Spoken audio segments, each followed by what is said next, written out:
Pensé que conocía el verdadero peligro de ser un hombre negro en un coche decente, hasta que una parada de tráfico me reveló que la discriminación era solo una cortina de humo para algo mucho más letal. El sol se estaba poniendo, tiñendo el cielo de un naranja sanguinolento que hacía juego con mi estado de ánimo. Había sido una semana larga y agotadora en la firma de ingeniería, y lo único que quería era llegar a casa, quitarme los zapatos y olvidarme de los planos y los cálculos. Conducía mi Honda Accord de 2015, nada lujoso, pero fiable. Era mi pequeño santuario sobre ruedas. La música sonaba baja, una suave melodía de jazz que me ayudaba a descomprimir. Fue entonces cuando las vi. Las luces rojas y azules parpadeando como un ataque epiléptico en mi espejo retrovisor. Un suspiro pesado escapó de mis labios. Genial, justo lo que necesitaba. Revisé mi velocidad, iba a 5 por debajo del límite. Mis luces funcionaban, había revisado todo esa misma mañana. Me orillé lentamente, asegurándome de que mis movimientos fueran predecibles y no amenazantes. Apagué la música. Puse las manos en el volante, a las 10 y a las 2, justo como mi padre me había enseñado. Cuando eres un hombre negro en un coche decente, Marcus solía decir, no eres un conductor, eres una sospecha sobre ruedas. No les des ninguna excusa. El oficial se acercó a mi ventanilla. Era un hombre corpulento, de unos 40 y tantos, con una mandíbula apretada y unos ojos pequeños y fríos que parecían hurgar en mi alma buscando una ofensa. Su placa decía, Miller. «Buenas noches, oficial», dije, con la voz más tranquila y respetuosa que pude reunir.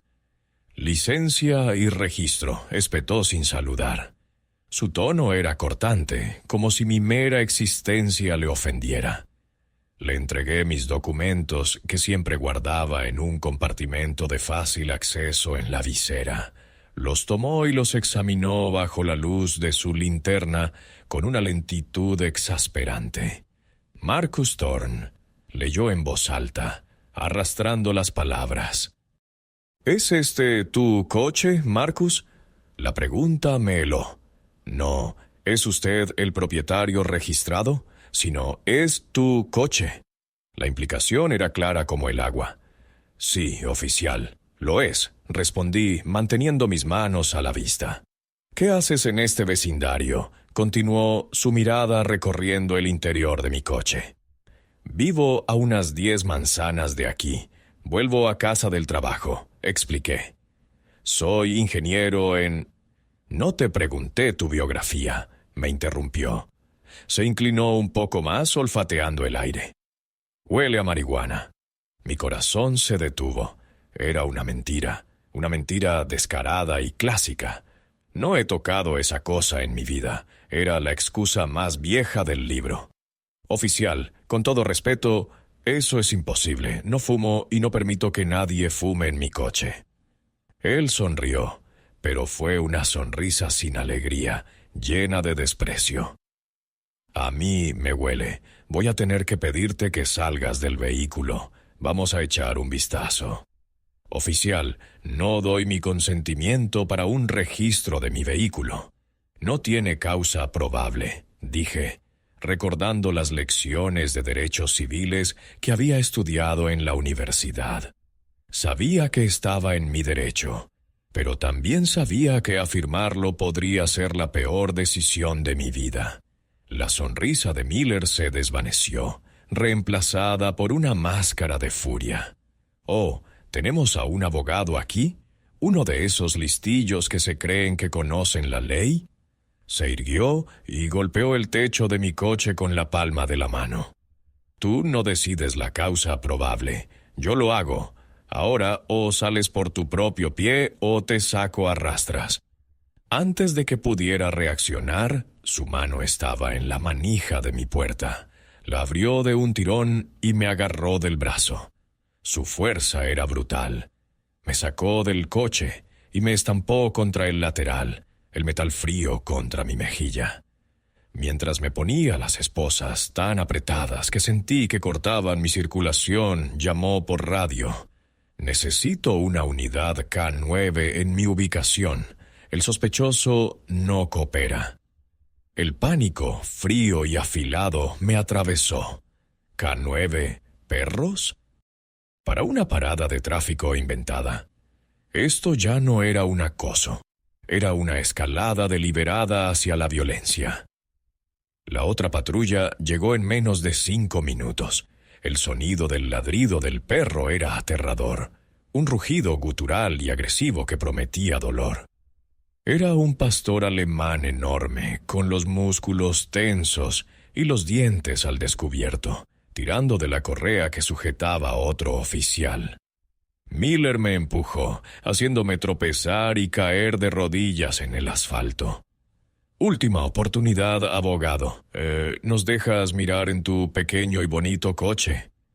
No he hecho nada malo, dije, con la voz temblorosa por primera vez. Podía oler la hierba recién cortada del jardín cercano, ver las luces de las casas donde las familias estaban cenando. Estaba aterrorizado y humillado. Miller miró al otro oficial, el que sostenía al perro. Asintió con la cabeza. Creo que nuestro amigo aquí necesita un poco de persuasión. Suéltalo. El tiempo pareció ralentizarse. Vi cómo el oficial soltaba la correa.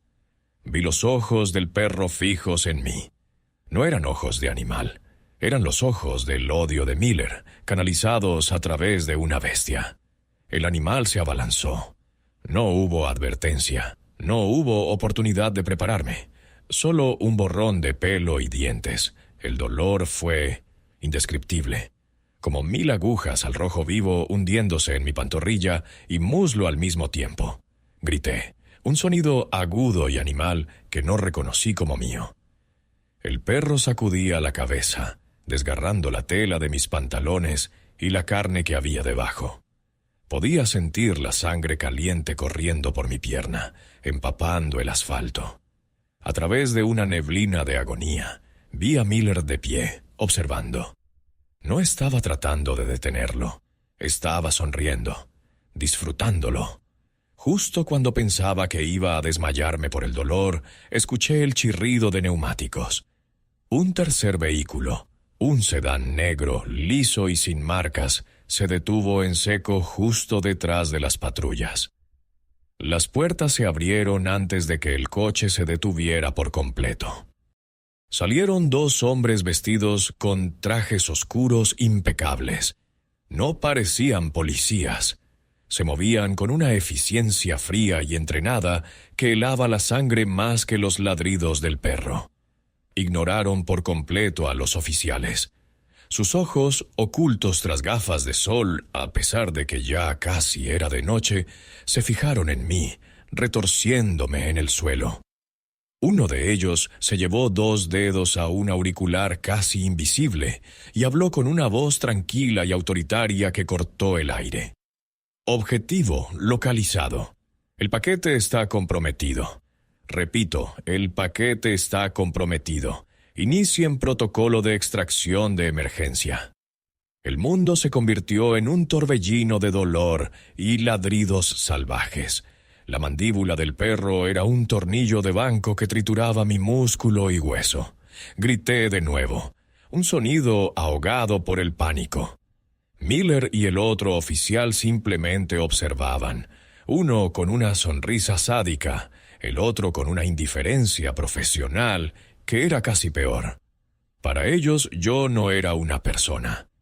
Era un problema que se estaban divirtiendo en resolver. Entonces la presión en mi pierna se liberó de repente.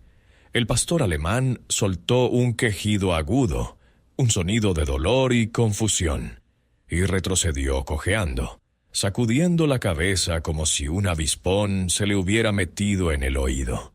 Uno de los hombres de traje estaba de pie donde el perro había estado un segundo antes. En su mano sostenía un pequeño cilindro metálico, no más grande que un bolígrafo. No había visto que lo usara, pero el efecto era innegable. «Oigan, ¿qué demonios creen que están haciendo?», ladró Miller, su momento de poder arruinado. Dio un paso hacia los recién llegados, hinchando el pecho. «Esta es mi escena, identifíquense». El segundo hombre de traje se interpuso en el camino de Miller. Era más bajo que el oficial, pero se movía con una confianza que lo hacía parecer más grande. «Oficial Miller», dijo el hombre, su voz era tan tranquila y fría como una lápida. «Su escena acaba de ser reclasificada como un asunto de seguridad nacional». Sacó una cartera de cuero negro y la abrió. No pude ver la identificación desde el suelo, pero era un simple trozo de plástico negro con un único sello holográfico en el centro, uno que no reconocí. La cara de Miller pasó del rojo de la furia al blanco del miedo en un instante. Sus ojos se abrieron como platos. Tartamudeó, incapaz de formar una palabra coherente. «Su participación aquí ha terminado», continuó el hombre del traje. «Usted y su colega volverán a su vehículo, apagarán sus radios de tablero y esperarán instrucciones. No harán ningún informe, no hablarán con nadie de esto. ¿Entendido?» Miller solo pudo asentir como un muñeco. El hombre del traje ni siquiera esperó una respuesta verbal. Se dio la vuelta, dándole la espalda al policía como si ya no existiera. El primer hombre, el que había detenido al perro, ya estaba arrodillado a mi lado. «Señor Thorne, me llamo agente Graves. Vamos a sacarlo de aquí». Sus movimientos eran eficientes y precisos. Sacó un par de tijeras de trauma de un bolsillo interior y cortó la pernera de mi pantalón, exponiendo el desastre sangriento de mi pierna. Las heridas eran profundas, irregulares y sangraban profusamente. «Va a doler», dijo, no como una disculpa, sino como un hecho. Sacó una pequeña lata de aerosol y roció una espuma transparente sobre las heridas. El escozor fue intenso por un segundo. Luego fue reemplazado por un frío adormecedor que silenció el dolor casi por completo. La espuma se solidificó en una especie de vendaje de gel, y el sangrado se detuvo al instante. ¿Quiénes son ustedes?», logré decir, mi voz ronca por el dolor y la conmoción. «¿La CIA? ¿El FBI?» Graves me ignoró, concentrado en su trabajo. El otro agente, mientras tanto, usó un pequeño dispositivo para cortar mis esposas como si fueran de plástico. «No se preocupe por eso ahora, señor Thorne», dijo el segundo hombre. «Nuestra prioridad es asegurarlo». Me ayudaron a ponerme de pie. Mi pierna herida apenas podía sostenerme, pero se apoyaron en mí, llevándome hacia su sedán negro. Mientras me movían, el agente Graves me dio unas palmaditas rápidas y profesionales.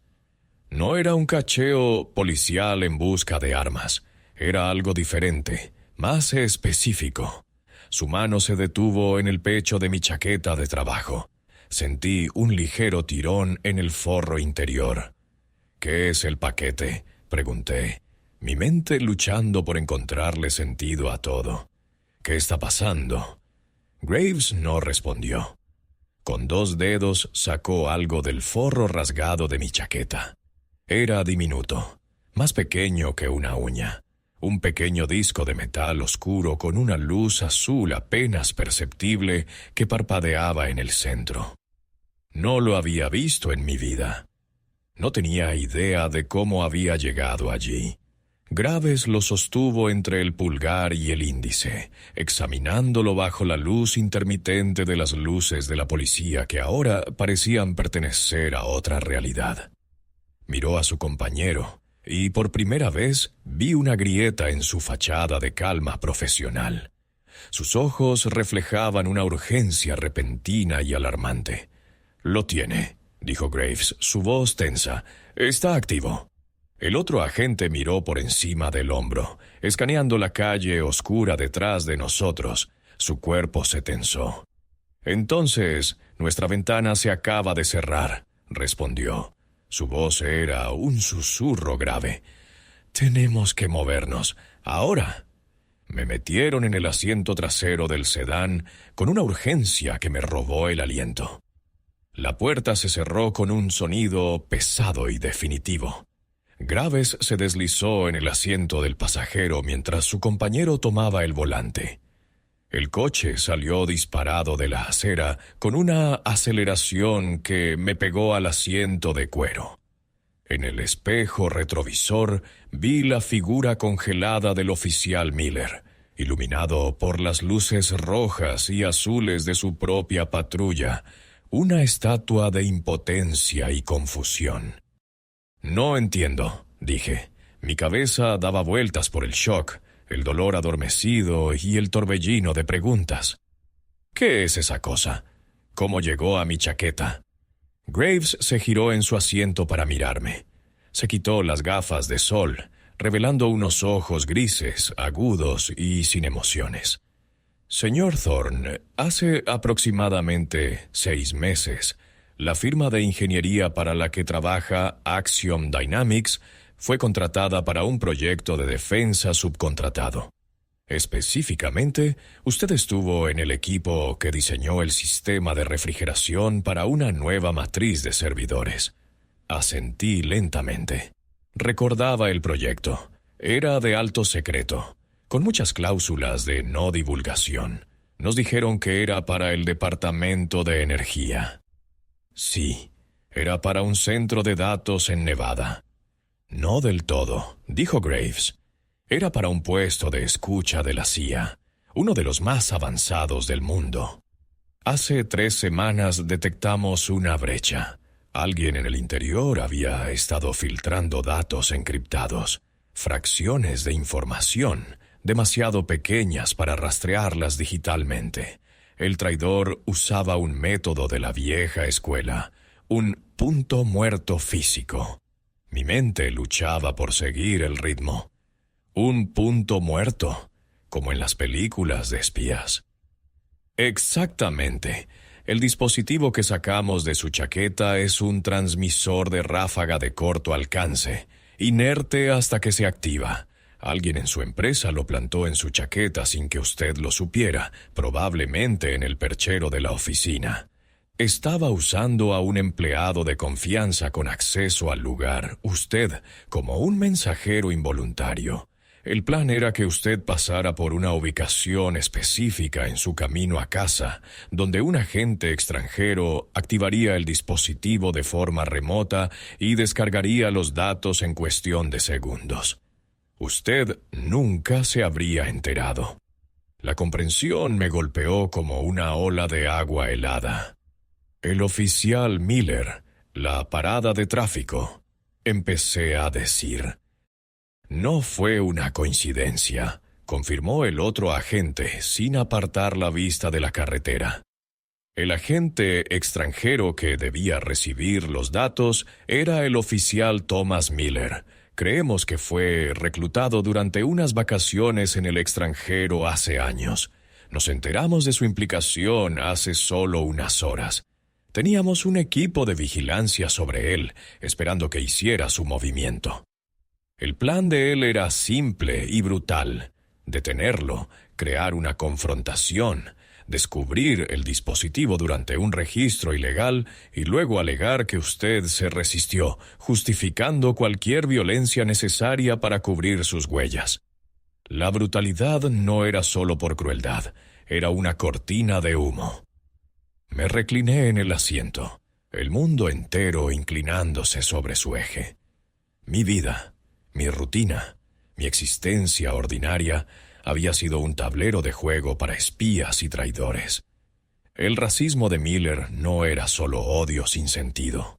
Era una herramienta, un arma que planeaba usar para cometer traición y probablemente matarme en el proceso. ¿Y el perro?, pregunté con voz débil. Una escalada, dijo Graves. un espectáculo para cualquier posible testigo y para las cámaras de su tablero, para hacer que su historia de sospechoso violento fuera creíble. Si hubiéramos llegado 30 segundos más tarde, es posible que no hubiera sobrevivido al arresto. El coche se detuvo en el aparcamiento subterráneo de un edificio de oficinas anónimo. Me llevaron a un ascensor y luego a un apartamento impecable y moderno que obviamente era una casa de seguridad. Una mujer con bata de médico me esperaba. Limpió y vendó mi pierna adecuadamente, administrándome algo para el dolor que me dejó la mente clara, pero el cuerpo relajado. «¿Qué pasa ahora?», le pregunté a Graves después de que la doctora se fuera. «Ahora usted desaparece por un tiempo», dijo. «Miller y sus cómplices en la fuerza policial han sido detenidos. El traidor en su oficina fue arrestado hace 20 minutos. La historia oficial será que la parada de tráfico del oficial Miller fue investigada por asuntos internos, revelando una red de corrupción. Será complicado, pero su nombre no aparecerá en ninguna parte. Para todos los efectos, usted está de baja médica por un accidente en casa. Me dio un teléfono nuevo. Le conseguiremos un nuevo apartamento, un nuevo coche. Axiom Dynamics lo transferirá a un proyecto diferente en una nueva ubicación con un aumento de sueldo sustancial por su inconveniencia. Cuando todo esto se calme, podrá volver a una vida normal, o a algo que se le parezca. Me quedé allí, en un apartamento que no era mío, con un teléfono que no era mío, con una herida que siempre sería un recordatorio. Había salido a la calle como Marcus Thorne, ingeniero, y había sido atacado no solo por ser un hombre negro, sino porque ese prejuicio me convirtió en el peón perfecto en un juego que ni siquiera sabía que se estaba jugando. La CIA no había actuado para salvar a un hombre negro de un policía racista. Habían actuado para proteger sus secretos, para recuperar su paquete. Fui un daño colateral, un activo que necesitaba ser asegurado. Pero al final daba igual. Me habían salvado. Sobreviví. Y mientras miraba por la ventana la ciudad nocturna, sabía una cosa con certeza. Nunca volvería a ver una simple parada de tráfico de la misma manera. El mundo era mucho más complicado y peligroso de lo que jamás había imaginado. Y yo, por pura y aterradora casualidad, había echado un vistazo detrás del telón.